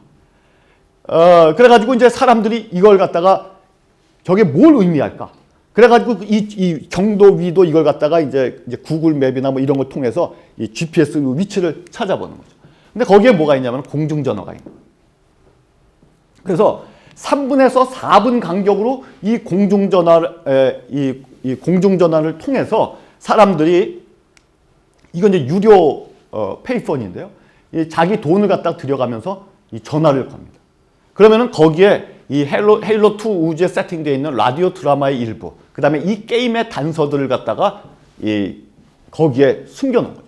그러면은 그게 210개의 조각들, 이런 것들이 계속 3분, 4분 간격으로 공중전화 이걸 통해서 들려지고, 그러면 사람들이 그런 걸 갖다가 서로 짜맞추고, 퍼즐 맞추기 하듯이 짜맞추고, 이제 이런 식으로 이제 이렇게 이 협업이 되면서, 이 집단 이성이 되면서 이 게임을 풀어나가는 거죠. 근데 재밌는 에피소드도 있다 그래요. 뭐냐면은 플로리다 쪽에 이 허리케인이 왔는데 어떤 사람이 이 전화를 하기 위해서, 그 시간에 고장내서 전화를 하기 위해서 이 허리케인을 무릅쓰고 가가지고 그걸 했다는 거죠. 그럴 정도로 이게 그렇게 아주 센세이션을 일으켰는데요. 그래서 이 헤일로2, 이 I love Biz 이 캠페인이 맨 처음에 아까 얘기했던 그 비스트, 그걸 갖다가 기획했었던 40의 엔터테인먼트라고 하는 회사에서 이제 이걸 또 기획을 했던 거예요. 또 이 FAQ에 보면은 What happened to this? 이 사이트 도대체 무슨 일이 일어난 거야? 모르겠어. 여기에 있는데 히어를 딱 누르면 이게 뭐가 되면은 양봉업자의 조카이자 이 웹사이트의 관리자인 다나의 블로그로 또 이동이 되는 거죠. 그리고는 이 웹사이트를 고칠 수 있도록 도와달라고 호소하고, 플레이어들과 이메일도 막 주고받고, 이러면서 또 한동안 잠적도 하고, 뭐 이러면서 이 서로 게임을 벌려나갔던, 그래서 또 이 ARG 쪽에서 굉장히 이렇게 성공적인 ARG로 남는 것이 이 I love Biz 캠페인이었습니다. 자, ARG의 디자인은 이렇게 세 가지 요소가 필요합니다. 뭐냐면 Massively Distributed Content. 그러니까 이 컨텐츠를 갖다가 이것이 전체가 단서라고 한다면 이걸 한꺼번에 놔두는 게 아니라 다 조각내가지고 곳곳에다가 갖다가 숨겨놓고 이걸 퍼즐 맞추기처럼 하듯이 이제 사람들의 집단 이성을 통해서 이렇게 가는 거죠. 그래서 정보를 작은 조각으로 나눠서 수많은 웹페이지, 블로그, 이메일, 4만 개 이상의 mp3 이런 것들로 분산을 하고요. 그러다 보니까 수많은 커뮤니티들이 생겨나게 되는 거예요. 그 다음에 두 번째는 meaningful ambiguity. 그러니까 의미 있는 모호성이 있죠. 모호해야 되는데 뭐냐면은 현상과 가상 세계의 경계가 모호해. 이게 현실이야? 에이, 저거는 게임이지. 저거는 그냥 게임일 뿐이지 현실 세계가 아니야. 이렇게 느끼도록 하면 그 ARG는 실패한다는 겁니다. 그래서 이제 이 비스트에서 아주 유명한 했던 얘기 중에 뭐냐면 This is not a game. 이거는 게임이 아니다. 이거 현실이다. 그래서 이게 사람들이 이게 진짜야? 아니면 이거 가상의 게임이야? 이게 구분이 모호해져야 된다는 거예요. 그 다음에 혼자서는 절대 풀 수 없을 정도의 그런 난이도가 돼야 되고요. 60만 명 이상이 뭐 4개월에 걸쳐서 문제를 해결하는 이런 사례들이 있는 거죠. 그 다음에 collective intelligence, 집단 지성을 갖다가 활용하는 이러한 것이 ARG의 굉장히 중요한 요소라는 거죠. 그 다음에 real-time responsiveness, 그러니까 실시간적으로 이메일을 보내줘야 되고 전화해줘야 되고 이런 실시간적으로 계속 움직이는 이 세 가지 요소가 ARG를 성공시킬 수 있는 그런 요소가 된다라고 하는 겁니다. 자, 그 다음에는 The Art of the Heist라고 하는 또 이 ARG인데, 이거는 뭐냐면 아우디 A3 모델의 신차가 나왔을 때 했던 그 게임입니다. 2005년도인데요. 아우디 미국에서 2005년 해치백 스타일의 신모델인 2006년형 A3를 런칭할 계획을 하게 됩니다. 근데 이 미국은 좀 이렇게 대형차를 선호하기 때문에 이 해치백 이런 것들, 이제 우리나라처럼 뭐 아반떼 뭐 이런 것들인데, 이런 거 보니까 이게 고급 이미지도 안 나고 이게 이런 제품들이 잘 판매가 안 됐었다는 거예요. 그래서 그 미국의 언론을 포함해서 소비자들이 굉장히 회의적이었답니다. 왜냐하면 이미 유사한 스타일의 이런 것들이 성공하지 못했기 때문에. 근데 미국인들은 해치백 스타일 하면 저렴하고 그 이코노믹한 그 차 이런 걸로 인식을 하다 보니까 이게 어려움이 있었다는 거죠. 근데 아우디는 가격이 높은 프리미엄 컴팩트 자동차로 이 경쟁 브랜드는 BMW 3를 겨냥했는데 이런 상황 속에서 예산은 적게 들이면서 이걸 갖다가 성공시킬 수 있는 방법이 없을까? 이래서 했던 것이 The Art of the Heist라고 하는 건데요. 이제 이때 시장 조사를 했더니 이런 결과가 나왔답니다. 주요 잠재 고객이 누구냐 하면은 이제 I타입의 사람들인데 I타입은 인디펜던트하고 이제 독립적이고 이노베이티브 좀 혁신적이고 그다음에 인텔리전트한 그런 성향을 가지고 있는 잠재고요. 그다음에 연간 수입이 15만 불 이상인 부유한 2030 젊은 남자들이 이 A3라고 하는 컨셉에 가장 호기심을 느끼고 있었다는 거죠. 그래서 이들이 타겟 네트워크에서 주요한 인플루언서 역할을 하고요. 또 스타일리시하고 테크놀로지에 밝으며 다소 전통적인 미디어를 벗어나서 웹을 더 선호하는 이런 경향을 가지고 있었다는 거죠. 또한 복잡하고 연재 형식의 스토리를 가지며 현실과 허구의 경계를 넘나드는 예를 들면 다빈치 코드 같은 소설이라든지 또는 메탈 기어 솔리드, 본 아이덴티티 이런 컨텐츠들을 갖다가 좋아하는 그 잠재 고객들의 성향이 이제 여기에 이런 이 타겟 고객의 성향이나 이 사람들의 라이프 스타일에 맞출 수 있는 그런 ARG를 디자인을 하게 된 겁니다. 자, 이거는 이제 맨 처음에 이제 어떻게 시작이 되냐면은 신차 2006년 A3 런칭 준비를 하는 가운데 오토쇼, 이건 실제 오토쇼가 있는 거예요. 이 오토쇼에 전시될 차량인 빨간색의 A3를 갖다가 파크 애브뉴 이 매장에서 도난을 당했다. 그래가지고 CCTV로 이걸 갖다가 다 잡아가지고 이거를 웹이라든지 이런 쪽에 유포를 하기 시작한 겁니다.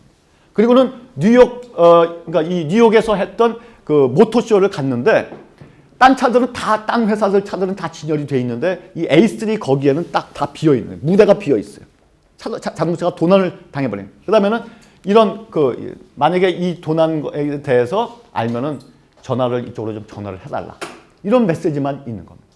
그 다음에 아우디가 광고도 내요. 신문이나 TV에다가 우리 차 도난당했는데 도난당 차들 찾아달라. 뭐 이런. 그리고는 아우디가 또 어떤 회사를 갖다 고용하냐면 레스트 리조트 리트리버리라고 하는 이 회사를 컨택을 합니다. 여기는 뭐 어떤 회사냐면은 이 도난당한 예술품을 전문적으로 그런 것들만 찾아주는 그런 그러니까 사립탐정 같은 회사인데 이게 이제 이 회사의 그 홈페이지인데 이 회사가 실제로 존재하는 회사냐 하면은 실제로 존재하는 회사가 아닙니다.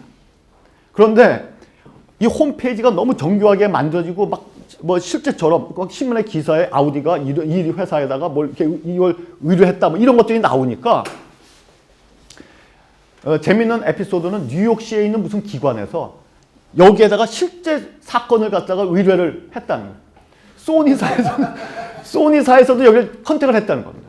우리 뭐 좀 여기 좀 찾아달라고. 그럴 정도로 실제인지 아닌지가 구분을 하기가 어려울 정도로 만든 거예요.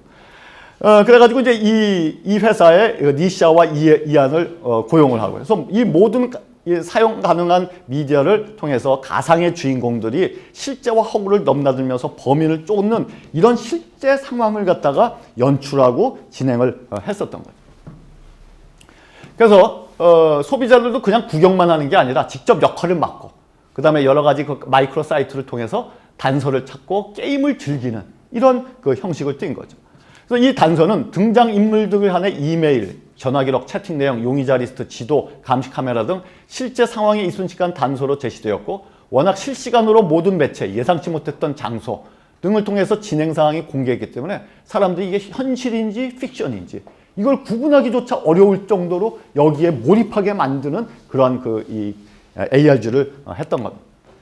자, 그래서 아우디가 이렇게 한 거죠. 타겟들한테 하나의 플랫폼을 만들어 준 겁니다. 하나의 놀이할 수 있는, 같이 즐길 수 있는 하나의 이런 플랫폼을 만들고요. 이런 기존의 전통 매체, TV나 라디오나 인쇄, 신문 이런 것들을 통해서는 개인들한테 정보나 단서를 갖다가 쏴주고 호기심을 자극하는 역할을 해주고요. 그다음에 인터넷 매체를 통해서 개인이 찾은 정보를 블로그나 팬사이트로 전파시키고 양방향으로 커뮤니케이션하는 도구로 활용을 해서 그다음에 이런 사람들을 갖다가 탐정 게임에 참여시켜서 그 사람들이 주인공이 되는 이러한 식으로 이것이 연출이 된 거죠. 그래서 결과적으로는 사람들은 자연히 도난 당할 만한 만큼 가치가 있는 예술 소장품, 그러니까 A3 하면 좀 이렇게 작은 차고 이런데 이거는 예술품이야 라고 하는 그런 그 이미지를 인식을 심어줬고, 추리를 하다가 A3의 여러 가지 그 속성이라든지 기능이라든지 장점 이런 것들이 자연스럽게 사람들이 그걸 이해하게 되면서 브랜드 이미지 구축과 매출 상승 이런 것들로 이어지게 됐었던 그런 성공적인 그런 또 캠페인이었던 것이죠. 결국은 찾았습니다.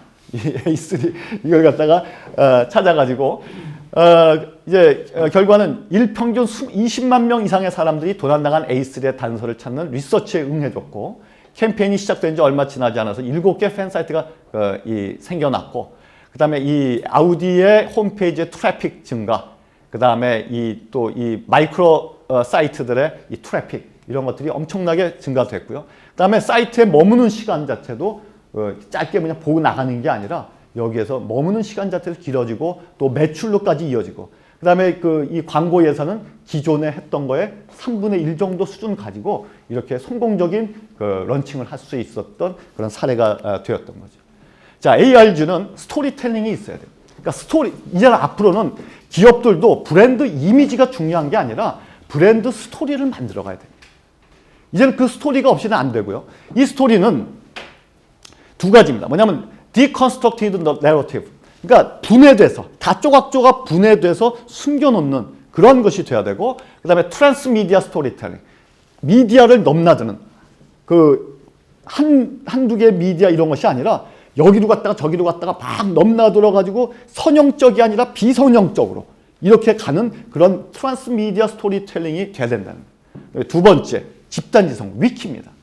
이거는 많은 사람들이 같이 협업을 하고 참여를 하고 그 정보를 교환하고 이렇게 되면서 이 문제를 풀어나가는 그런 집단지성이 중요합니다. 그다음에 현실과 가상의 모호함. 이게 현실인지 가상인지 이 경계가 모호해지는 것이 이 ARG가 성공할 수 있는 그런 원칙이라는 거죠.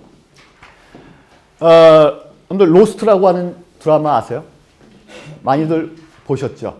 네. 미국의 이것도 이제 ABC에서 만든 드라마인데 그 내용이 그거 아닙니까? 이제 호주에서 LA로 가는 비행기가 추락해가지고 어떤 무인도에 한 40명의 사람들이 그 무인도에 현대판 로빈슨 크루소죠. 그래서 이 드라마가 우리나라에서도 사람들이 많이 본 것 같아요. 여기 이제 우리나라 배우가 누굽니까? 김윤진 또 여기에 이제 출연하고 뭐 이러고 또 어떤 남자도 또 한 명 있더라고요. 우리나라 사람. 그래서 막 한국말도 나와요 보니까. 그래서 이제 어떤 유명했던 이제 그 드라마인데, 이 로스트가 이제 시즌 2가 끝나고 이제 시즌 3로 넘어가는 시점에서 했던 것이 이 로스트 익스피리언스라고 하는 그런 이제 ARG였습니다.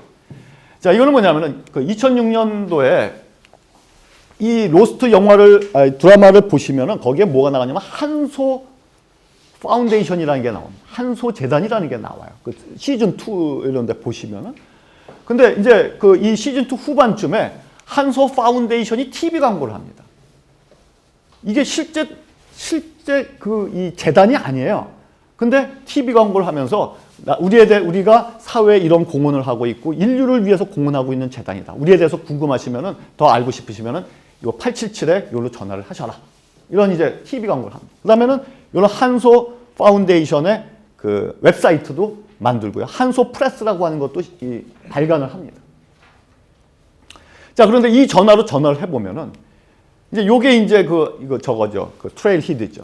그래서 전화를 딱 하게 되면 이거 뭐가 되냐면은 이제 레비토리 이런 보이스메일이 나오는데 페르세포네라고 하는 인물의 이 음성 파일이 나와요. 근데 이 페르세포네가 뭐냐면 이게 그리스 신화에 나오는 무슨 나쁜 무슨 그 여신의 이 이름인 것 같아요. 그래가지고 이 사람이 뭐라 하냐면은 한소 재단에 여기에 비리가 있다. 범죄가 있는데 이거를 밝히는데 참여를 해달라. 이제 이러한 뭐 나오죠. 그다음에 여기에 이제 그 신청한 사람들한테는 패스워드를 주고 그래서 이 사람들만 들어갈 수 있는 이런 컨피덴셜한 그 이 페이지에도 접근할 수 있도록 만들어 주면서 이걸 하는 거죠.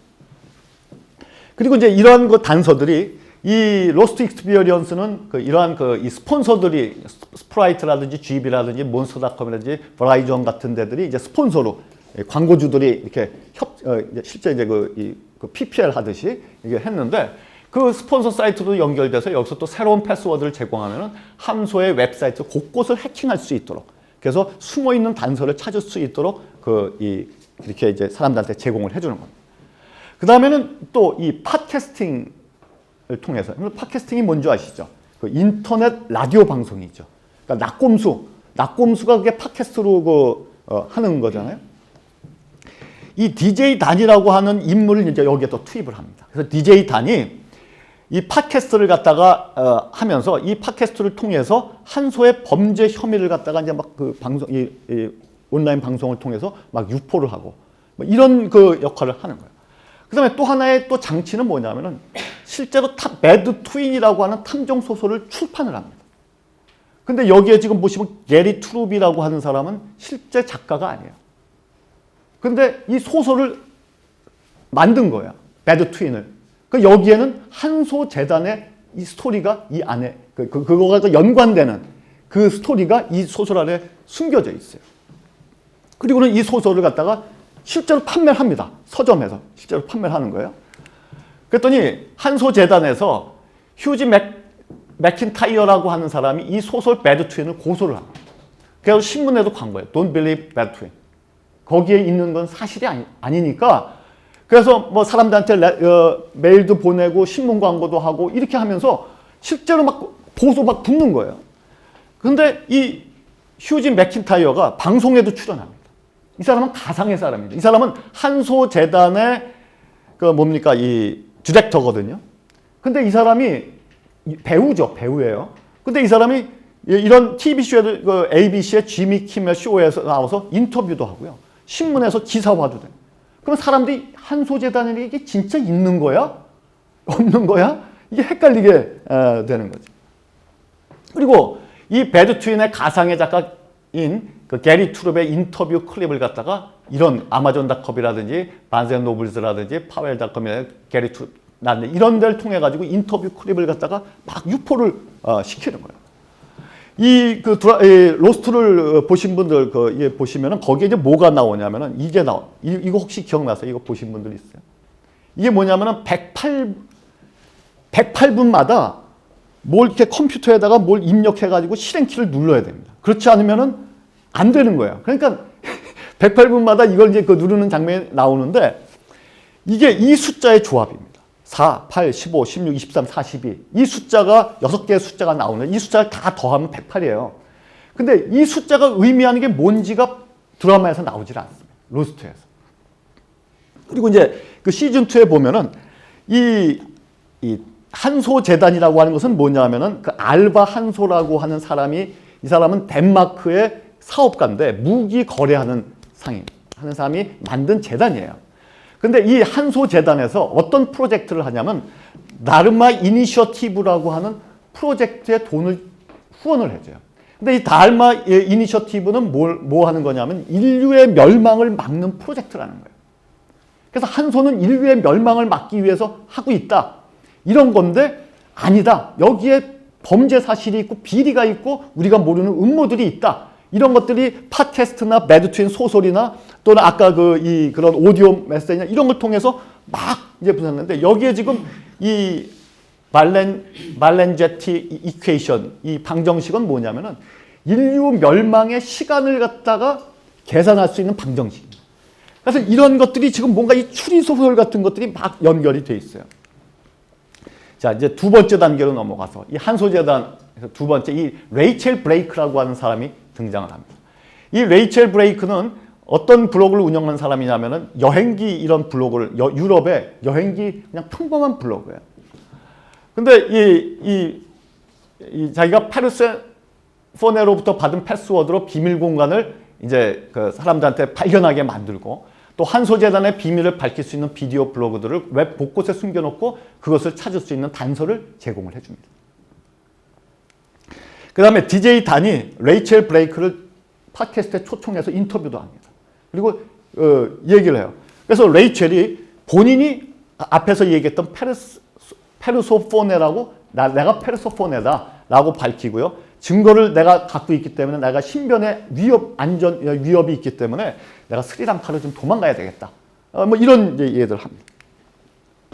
그리고는 이 돌로스 디스커션 패널이라는 것은 뭐냐면 이제 이 제작자들, 로스트의 제작자나 배우들이나 또 그 팬들이 같이 이제 이렇게 모여가지고 이제 토론도 하고 뭐 얘기도 하고 이제 어떤 그런 이제 행사인데 여기에 레이첼 브레이크가 나타납니다. 그래서 로스트 제작자들이 한소와 공모하고 있다 이렇게 막 외치고 또 떠나는 거예요. 군중들한테 한소익스포츠닷컴을 한번 방문해봐라. 이거는 이제 딱 또 이 퇴장을 이제 얘기하고 이제 또 떠나는 거죠. 그리고 이 레이첼이 스리랑카에서 찍어온 비디오 클립을 한소재단으로부터 보호하기 위해서 온라인과 오프라인 공간에 조각조각 숨겨놓습니다. 그래서 그 다음부터는 뭘 하냐면 이 글리프 헌트라는 것이 있어요. 글리프가 무슨 뜻이냐고 봤더니 상형 문자라고 하는 뜻이에요. 그러니까 상형 이런 이 기호들 갖다가 곳곳에다 놔두고 이런 것들을 스폰서의 웹사이트, TV나 신문 광고, 공공장소, 제작자와 캐릭터의 완장, 로스트 잡지나 간행물, 보물찾기 이벤트 이런 것들을 통해서 이 사람들이 이 글리프 헌트를 갖다가 하게 되는 이 게임을 갖다가 벌리게 되는 것이죠. 그래서 이제 결과적으로는 이 알바 한소가 이 재단의 설립자인데 이 의문에 아까 있었던 4개의 숫자의 배열의 의미를 설명합니다. 이거는 뭐냐면은 인류 멸망의 날짜와 시간을 예언하는 방정식의 변수고 다르마 이니셔티브의 목적은 이 변수들 중 하나를 바꿈으로써 인류의 멸망을 막기 위해서 우리가 지금 노력하고 있는 것이다. 라고 이 알바 한소가 이 재단의 설립자가 얘기하는 영상 같은 것들이 이제 조각을 맞춰줘 보면은 그런 것들이 이제 완성이 되는 거죠. 그런데 이 비디오의 마지막 장면에 누가 등장하냐면은 이 닥터 토마스라고 하는 이 사람이 등장을 하는데 이 사람은 한소 재단의 2인자입니다. 근데 이 사람이 이제 이 사람이 이제 실제적으로 이 프로젝트를 진행을 하는데 이 사람이 무슨 얘기를 하냐면은 이 한소 재단의 뉴 플랜을 설명합니다. 전 인류의 멸망을 막기 위해서 30%의 인구를 없애는 바이러스를 만듦으로써 이 변수를 바꿀 수 있다. 그러니까 30%의 사람이 죽지 않고서는 전 인류가 멸망하니까 인류의 30%를 갖다가 없애야 된다. 이게 숨겨져 있었던 음모였고 그것이 이 박사가 그걸 갖다가 그 프로젝트를 갖다가 진행을 하고 있었다라고 하는 것이 이 비디오를 통해서 밝혀지게 되는 거죠. 자, 이제 넘어갈게요. 그래서 모든 것이 이제 결국 밝혀지는데 뭐냐면은 이 레이첼 브레이크가 이제 이 DJ 단이 하고 있는 이 팟캐스트에다가 이제 전화를 걸어서 이렇게 얘기합니다. 내가 12일간 한소 재단에 숨어 있었다. 덴마크에 가가지고 한소 재단에 숨어 있었고 스리랑카에서 비디오를 내가 찍은 적도 있다. 노르웨이 그 집에 가서 알바 한소를 만났고 그는 이 닥터 미텔베르크에 의해서 감금돼 있었다. 그러니까 이 알바 한소도 이 미텔베르크 박사의 음모에 모르고 있었다는 거죠. 이 달마 이니셔티브는 알바 한소는 이거는 인류를 구할 수 있는 프로젝트야 이렇게만 생각했는데 그 음모가 있을 걸 본인도 몰랐으니까 감금돼 있었고 이 알바 한소가 이 레이첼 브레이크의 아버지다. 그러면서 이 미텔베르크의 음모를 만천하에 공개하는 것을 도와달라고 이제 이 팟캐스트에서 밝힌 겁니다. 그리고 이제 또 어떤 익명의 제보자가 이 팟캐스트에다가 이런 얘기입니다. 정부의 라디오 채널을 해킹해서 알게 된 사실을 제보한다. 미텔베르크를 체포하러 들어간 팀들이 오히려 덫에 빠져 있다. 미텔베르크는 음성 녹음을 통해 그의 연구가 절충되기를 원하지 않으며 이 건물이 파괴될 것이라고 말했다. 그러면서 이제 이런 이 사건의 전모가 밝혀지는 거죠. 그래서 이 브레이크가 스리랑카에 촬영한 나머지 영상도 전부 다 포스팅을 하고요. 한소재단의 웨브사이트가 이제 업데이트되면서 알바 한소가 나와서 우리가 나도 모르는 이런 실수를 했는데 인류의 그것을 위해서 우리가 앞으로 공헌하는 그런 재단이 되겠다 하고 신문 광고도 하고 또 뭐 이렇게 합니다. 근데 여기에 이제 이 사이트에서 이제 휴머니티라고 하는 단어를 탁 클릭하면 이게 미텔베르크의 비디오 클립으로 연결되는데 이 사람이 무슨 얘기냐면 어떤 대가를 치르더라도 나의 일을 지금 이 사람은 어디 숨어 있는 거죠. 그러면서 나의 일을 계속하겠다. 이렇게 하면서 이 게임의 이 대단원이 막이 내려지는 거죠. 자, 이 뉴욕 타임즈에서 이렇게 평가를 했습니다. 그러니까 멀티미디어 트레저 헌트. 그러니까 이 여러 미디어들을 갖다 넘나드는 보물찾기였다는 거죠. 왜냐하면 뭘 사용했냐면 이메일 메시지, 그다음에 전화, 커머셜, 그다음에 빌보드, 그다음에 이런 웹사이트들 마치 실제처럼 보이게 만드는 이런 것들을 계속 넘나들면서 했던 사람들과 같이 즐겼던 보물찾기 게임이었다라고 이 얘기를 하고 있는 거죠. 제가 이걸 보면서 무슨 생각이 났냐면은 저기 그 뿌리 깊은 나무 굉장히 이렇게 시청률 높고 거기 보면 밀본이라는 조직이 나오잖아요. 그런 것들을 그 밀본 조직 같은 것도 우리가 한번 그런 걸 홈페이지도 만들고 실제처럼 그래가지고 그런 걸 사람들이 참여하고 몰입할 수 있는 하나의 그런 도구로 쓸 수도 있지 않았었겠나 하는 이제 그런 그 생각을 제가 이제 이사를 보면서 했는데요. 지금 시간이 좀 많이 갔기 때문에 제가 요것들은 조금 제가 넘어가고요. 이게 이제 이런 것들이 일어나는 이유가 저는 이제 이 ARG 이거를 갖다가 이렇게 사례를 쭉 이렇게 좀 서치하고 이렇게 자료도 찾고 또 콘텐츠의 미래 책이 되게 어려워요. 왜냐하면은 이게 뭐 이 드라마를 내가 봤어야지 알지. 영화를 봤어야지 이게 뭐 어떻게 진행되는 건지 뭐 스토리를 알아야지 이해가 될 텐데 이게 아주 뭐 굉장히 난해하기 짝이 없어요. 그래가지고 이제 이걸 이해하기 위해서는 사실은 이 구글 검색 이걸 안 하군요. 이 책을 갖다가 읽을 수가 없어요. 그래서 제가 이제 무슨 생각이 드냐면 우리나라 기업들이 지금 이 미국보다 좀 이런 측면에서 많이 좀 쥐져 있는 거 아닌가. 너무 어떤 지금 기존의 방식, 기존의 틀 이런 것들을 많이 못 벗어나고 있는 게 아닌가 하는 생각이 했고요. 자, 이게 이제 이 이상한 나라의 앨리스의 토끼굴입니다. 이 토끼를 쫓아가서 하여튼 이 토끼굴에 이 앨리스가 빠지는 순간에 전혀 딴 세상의 경험을 하게 됐는데 인류의 역사를 보면은 이런 토끼굴에 몇 번이 있었던 것이죠. 그러면 어떤 것들이 토끼굴이었다고 생각하세요? 저는 이런 게 생각합니다. 자, 문자라고 하는 게 과거에는 문자가 없다가 문자라게 생기면서 사람들이 새로운 어떤 문화라고 하는 그런 것들이 만들어지게 됩니다. 자, 또 인쇄술. 인쇄술이라고 하는 것이 하나의 토끼굴 역할을 해서 책이 출판이 일어나고요. 사람들이 글쓰기, 과거와는 이 미디어가 달라져. 그러니까 이 인쇄가 가능하기 전과 이후를 보면요. 이 내러티브, 이 서사의 구조가 달라집니다. 그것이 전혀 다른 이 구조를 만들어내게 됩니다. 전기라고 하는 것은 전화나 영화나 TV 이런 것들을 만들었는데 이 마셜 맥란의 미디어의 이해라고 하는 이 책에서 유명한 책이죠. 이 사람이 무슨 얘기냐면 가장 위대한 반전은 전기에서 비롯됐다. 전기 때문에 모든 것이 순식간에 일어나면서 순서라는 개념은 무의미해졌다. 이 전기가 인류의 이 어떤 라이프 스타일이라든지 이 사람들의 사고 방식이라든지 가치관이라든지 모든 방식들, 일하는 방식들이나 이런 것들을 바꿔놨던 거죠. 저는 가장 최근에 있었던 레비톨은 하이퍼텍스트라고 생각해요. 이 하이퍼텍스트가 인터넷이라고 하는 것을 보급시키는데 굉장히 결정적인 역할을 하는데 하이퍼텍스트가 어떤 건 줄 아세요? 링크. 예. 그러니까 우리가 이제 인터넷을 이렇게 보다 보면은 손가락으로 딱 변하는 거 딱 누르면은 그쪽으로 이렇게 가잖아요. 그러니까 그런 것들이 이게 페이지와 페이지가 막 이렇게 서로가 막 선형적이 아니라 비선형적으로 막 어느 쪽으로 갈지 모르도록 이렇게 가는 거예요. 저는요, 우리 집사람이 저랑 영화나 이걸 잘 보려고 그러질 않습니다. 왜냐하면요, 나는 이렇게 저는 영화나 이렇게 드라마를 보다가 이렇게 보다가 갑자기 다른 생각을 해요. 그러니까 드라마의 스토리를 쭉 쫓아가야 되는, 영화의 스토리를 쫓아가야 되는데 보다가 어떤 사람이 있으면 저 사람의 생각, 저도 다른 쪽으로 제 생각이 이렇게 번져가는 거예요. 그러니까 가다가 자꾸 물어봐요. 제가 우리 집사람한테. 저기 어떻게 됐지? 그러니까 나는 그래서 그런 걸 갖다가 보려고 그러지 않고요. 그 다음에 또 제가 사람 얼굴을 잘 이렇게 분간을 못합니다. 그래서 헤어스타일만 조금 바꾸고 옷만 바꾸고 이러도 저 사람이 저 인물인지 특히 외국 영화 보면서는 제가 그걸 분간을 못해요. 그래서 자꾸 이제 저 사람이 아까 저 사람이야? 이렇게 물어보니까 저는 이제 귀찮아하는 거예요. 근데 우리가 이 사람들의 이 사고방식이나 그런 것들이 선형적이 아닙니다. 가다가 막 이쪽으로 치기도 하고 엉뚱하게 이쪽에서 다른 쪽으로 이 생각도 하고 그게 하이퍼텍스트의 어떤 개념이죠. 자, 이것이 하이퍼텍스트라고 하는 것이 나온 것은 그러니까 80년대 말, 90년대 초인데요. 이것이 이제 맨 처음에 이러한 개념이 생겼던 것은 이 바네바 부시라고 하는 사람이 45년, 2차 세계대전 중인데 이 사람이 이제 그 생각을 한 겁니다. 뭐냐면은 정보는 계속 많아지는데 그렇잖아요. 요새 뭐 정보가 뭐 엄청나게 많아지지 않습니까? 근데 이 갈피를 잡기 힘들 정도로 방대한 지식의 보고에 효율적으로 접근하지 못하고 있다는 거예요.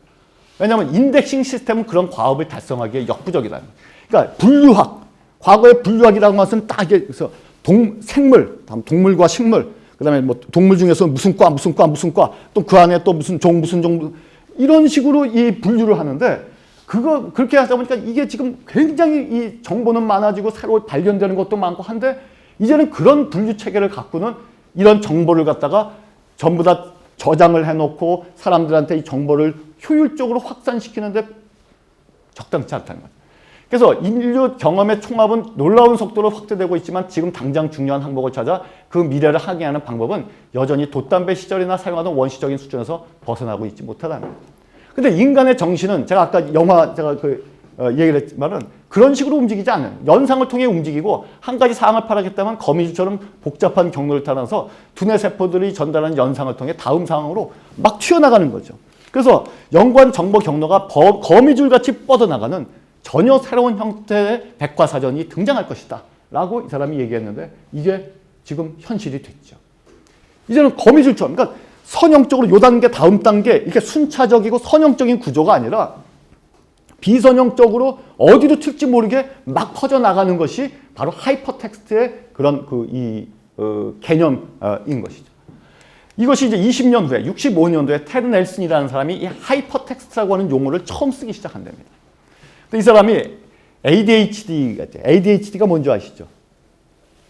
이 주의력 결핍 장애라고 그러나요? 그러니까 한 곳에 하나에 집중하지 못하고 가만히 있지 못하고 막 움직이고 뭐 떤가하고 또 이것도 요했다가 뭐 이런 그 사람이 이제 그 ADHD. 그래서 그 수영 선수 있잖아요. 그 왜 미국에 메달 제일 많이 딴 거 누구예요? 펠프스. 예, 펠프스가 ADHD예요. 그래서 어렸을 때 엄마가 ADHD를 고치기 위해서 수영을 시켰는데 그 세계적인 수영 선수가 된 거죠. 근데 이 사람은 자기가 ADHD가 있는데 이거는 왜 장애라고 생각하냐 이거죠. 그건 규칙성을 맹목적으로 추정하는 사람이 만들어낸 말일 뿐이라는 거예요. 이들은 우리를 돌아버리게 만드는 똑같은 일을 매일처럼 반복해야 한다고 주장한다. 좀 더 긍정적인 용어가 필요한데 자기는 허밍버드 마인드 정도가 좋겠다. 이렇게 얘기를 하는 겁니다. 그래서 이제 이 테드 넬슨이 65년도에 이러한 이 하이퍼텍스트라고 하는 용어를 처음 사용하는데 그로부터 또 20년 후에 팀 버너슬리라고 하는 사람은 어느 연구소의 연구원이었습니다. 근데 이 사람이 이 하이퍼텍스트의 개념을 갖다가 해가지고 월드 와이드 웹이라고 하는 것을 만드는데 이 하이퍼텍스트 그러니까 우리가 인터넷에 보면 HTTP라고 쓰잖아요. 그 HTTP가 뭐냐면 하이퍼 텍스트 트랜스퍼 프로토콜이잖아요. 그러니까 하이퍼텍스트를 갖다가 프로토콜로 해가지고 만든 게 따따따따. 그러니까 이 월드와이드 웹 거미줄처럼 쫙 퍼져나가는. 그러니까 이런 식으로 막 어디로 튈지 모르는 이제 이런 식으로 이게 되면서 90년대 들면서 인터넷이 급속하게 보급이 되기 시작한 겁니다. 자, 이것이 우리가 지금 2012년을 살고 있는데 이 변화가 오래전에 일어났냐면 아닙니다. 불과 20년밖에 되지 않았어요. 그 다음에 제가 이 90년대는 이제 인터넷이 막 보급되기 시작하면서 여러 가지 이제 시행착오라든지 실험 이런 것들이 걸치면서 2000년대 들어오면서 아까 얘기했던 ARG 같은 것들이 이제 등장하기 시작하고 이게 왜 중요하냐면 하이퍼텍스트가 왜 중요하냐면요. 이게 하나의 틀이거든요. 우리가 살고 있는 이 세상의 틀이고 문화거든요. 이 패러다임이거든요. 그러면은 과거에는 선형적인 방식으로 했어야지 그게 패러다임에 맞는 건데 이 하이퍼텍스트 프로토콜로 바뀌게 되면서 이제는 이 세상의 패러다임이 다른 패러다임으로 달라지고 있다는 거예요. 그게 우리가 레빗홀에 빠진 겁니다. 그렇기 때문에 과거처럼 기업들이 일하고 마케팅하는 방식도 이제는 과거와 같은 방식을 갖고는 안 된다라고 하는 거죠. 그거는 이제는 오히려 일을 망칠 수도 있는 거예요. 그게 아니라 이제는 그 비선형적이고 지금 이 패러다임에 맞는 방식으로 그 방식도 이제는 바꿔가지 않으면 안 된다는 거예요. 그것이 이런 ARG 같은 것들이 각광을 받는 그런 이유가 되는 겁니다. 그래서 하이퍼텍스트가 가져온 변화들은 뭐냐면 링크입니다. 연결과 쌍방향성. 그래서 지금은 뭐 우리가 뭐 다 연결돼 있잖아요. 특히 또 SNS 이거 저기 발달되면서 우리가 다 지금 이제 연결 다 돼 있고 뭐 과도하게 연결돼 있을 정도로 사람들이 이제는 다 연결돼 있는. 두 번째, 컨버전스. 융합입니다. 그러니까 과거에는 선형적이었다고 하면은 이제 선형적이 아니 경계가 없어지는 거예요. 미디어도 너는 TV, 너는 뭐 웹, 너는 뭐 이런 것이 아니라 이 경계 자체가 허물어져 버리는 거예요. 그다음에 과거에는 순차적이었어요. 이 시간적으로 볼 때는 요거 하고 그 다음 단계 이게 단계였는데 이제는 그것이 실시간적으로 동시간적으로 융합되는 이런 변화가 있는 거예요. 세 번째는 몰입입니다. 임머전이. 그러니까 사람들이 참여하고 집단 지성을 통해서 뭔가를 만들어내는. 그래서 한마디로 이 콘텐츠의 미래에서는 뭐라고 표현했냐면 순서의 세계에서 모함의 세계로 우리가 빠져들었다는 거죠.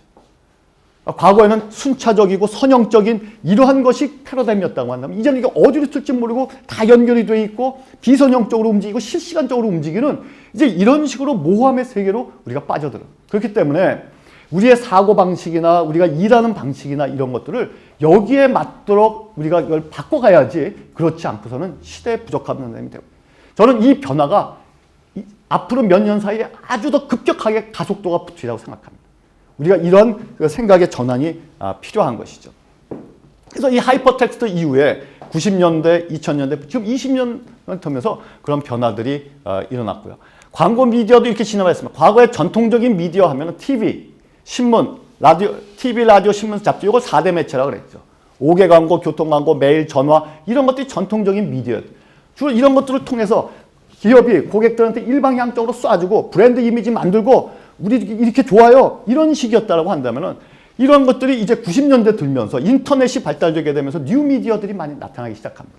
왜냐하면 인터넷, 모바일, 블로그, 소셜, 요새 그 유튜브나 SNS 같은 이런 것들이 뉴 미디어들이 나타나면서 기업들이 이런 그 미디어를 또 하나의 그 마케팅으로 활용하는 이런 이 변화들을 갖다가 벌려오게 된 거죠.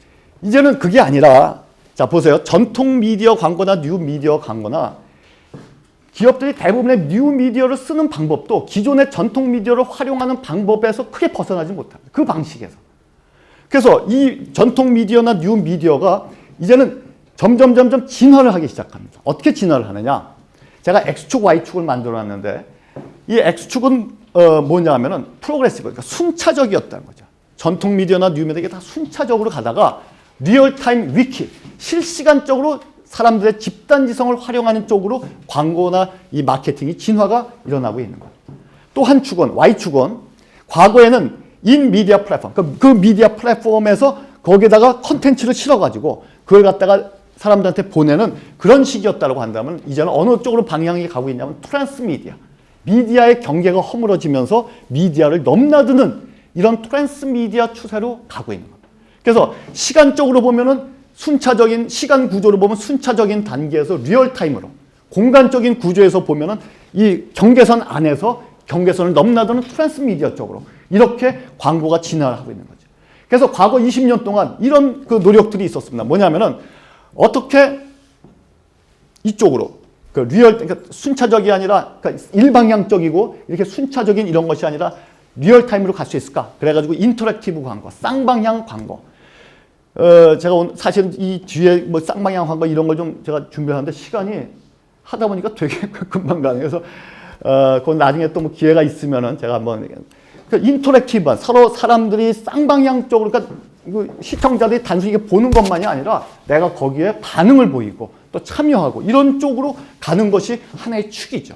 그러면서 2000년대 되면서 블로그들이 생기고 SNS들이 생겼던 것들이 뭐냐면은 바로 이런 이제는 순차적인 단계에서 리얼타임 위키로 자꾸 가고 있는 한쪽 방향.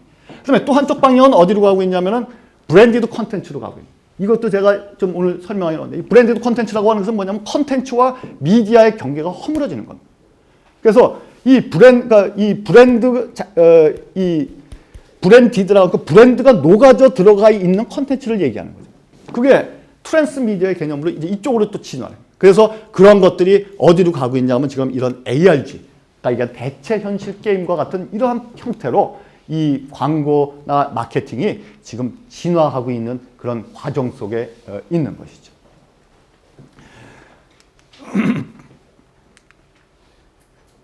제가 그 오늘은 여기까지 좀 여기 해야 되겠습니다. 그러니까 하여튼 제가 여러분들한테 결론적으로 말씀을 드린다면은 제가 이제 뒷부분에 그냥 결론만 내가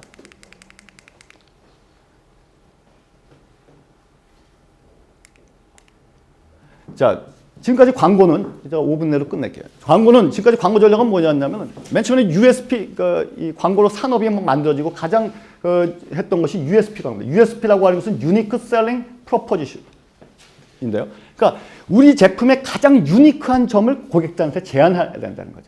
그래서 로소 리브스라고 하는 이런 사람들이 이제 주장했던 것이 USP. 광고는 우리 제품이 뭐가 좋아, 뭐가 차별화가 돼, 우리는 이게 끝내줘 하는 그 뾰족한 포인트를 딱 전달하는 것이 좋은 광고다. 그러다가 오길비 같은 사람이 아니야, 그게 아니라 이미지가 중요해. 그래서 브랜드 이미지를 만들고 하는 이런 이미지 전략 광고로 갑니다. 그러다가 이제 7, 80년대 들면서 그 알리스와 잭 트라우트라고 하는 사람이 그 마케팅 전쟁을 썼던 그 저자들이죠. 이 사람들이 포지셔닝이라는 용어를 들고 나오는데 이게 그냥 아주 회자되기 시작하는. 그러면서 우리 제품을 갖다가 고객의 머릿속에 한 방에 뭐라고 데피니션을 내려서 머릿속에서 집어넣어 주겠느냐 하는 포지셔닝 전략이 또 하나의 트렌드로 이렇게 이해가 됩니다. 근데 이제는 융합, 컨버전스가 일어나야 됩니다. 자, 그럼 컨버전스라고 하는 것은 이제는 미디어의 변화가 생산 양식의 변화를 항상 선행해 왔습니다. 역사를 보면은 미디어가 변하면요, 기업의 어떤 그 상품이라든지 생산하는 방식이 달라져 왔던 거예요. 그 다음에 상품과 광고의 경계도 허물어지고 이제는 상품도 또 하나의 상품이 존재해요. 기존에 우리가 노트북 하면 이것만 존재하는 게 아니라 저는 앞으로 Alternate Reality Product라고 하는 것이 앞으로 굉장히 중요성을 가지리라고 생각합니다. 그리고 이제는 이 대체 현실 상품이라고 하는 것의 중요성을 이해하는 기업만이 앞으로 살아남을 수 있다고 생각합니다. 대체 현실 상품이라고 하는 것은 예를 들면 이겁니다. 애플이 성공할 수 있었던 거는 애플 이 기계가 좋아서가 아닙니다. 이 하드웨어가 좋아서가 아니에요. 이게 콘텐츠와 미디어를 잘 융합했다 이렇게 표현하는데 저는 그것도 부족한 표현이라고 생각합니다. 지금 예를 들어서 우리나라 KT, SK 이런 데서 무슨 그 TV 이런 거 만들면서 갖다 콘텐츠 갖다가 많이 집어넣으면은 거기에다 그 콘텐츠 많이 융합하면 그게 성공할 수 있는 것처럼 생각. 그게 아닙니다. 그게 아니고 애플이 성공할 수 있었던 것은 대체 현실이라고 남들이 보지 못했던 대체 현실이라고 하는 새로운 공간을 발견한 겁니다.